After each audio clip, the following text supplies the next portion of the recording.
Good morning, good afternoon, good evening, wherever it is that you may be as you find yourself falling under the sound of my voice. My name is Lamia, and I'm here to answer another exciting question of the month. This is the month of April, so happy spring to everyone. Hopefully that you're getting everything checked up or your doctor's appointment so you can be out here in these streets in the summertime living your best life. Anyways, let's go to the question of the month. You equals you means you have gotten your HIV under control. But what about you?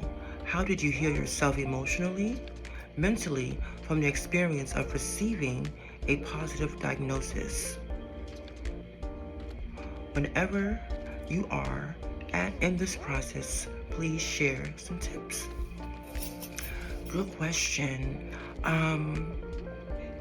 I was diagnosed back in the early 2000s, around 2004, and at that point in time, I have shared in previous videos, I really didn't have much education around, HIV. I didn't know what to expect. Fortunately enough, I had individuals in my family that lived in New York State that knew from doing nonprofit work, that knew about organizations and knew about the level and quality of care that one could receive if they happen to have an HIV diagnosis.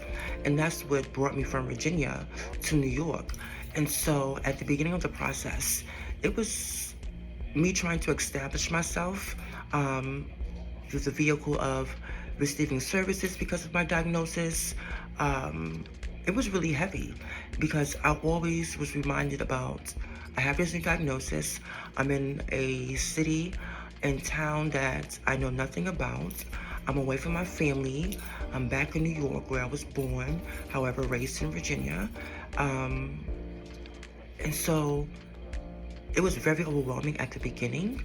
However, I'm grateful enough to have had a support system via my family, being able to make friends and connections with people within local organizations here, some that are no longer in existence. But at the time when I was getting my services at the beginning of my diagnosis, I was linked up to different support outlets in which I took advantage of, and it helped me to kind of navigate life being, positive. And so another good thing for me, I had an awesome medical team. I became undetectable very early on in the stages of my diagnosis, and I only only became detectable when I got diagnosed with cancer because I couldn't do the chemo and take the medication at the same time. It was like impossible. But shortly after a couple of rounds of chemo, I started back on my regimen and became undetectable and been undetectable ever since. And so find a support system if one is available. And then at some point in time, I just began to own my status. And once again, that was from having mentors in my life that said it's okay to be who you are. It's okay to be bold and proud and living your authentic self.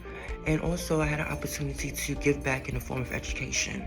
And now being a spokesmodel, these are all things that have helped me to deal and cope with, being someone living this life and being HIV positive. And so yeah, if you or anyone are seeking services or need to get tested, I want to encourage you to go visit hivstartswithme.org, and you'll find a list of services and resources that are available to you in your area within New York State. Until next time, take care of yourself and make sure you go to those appointments, all right? Later.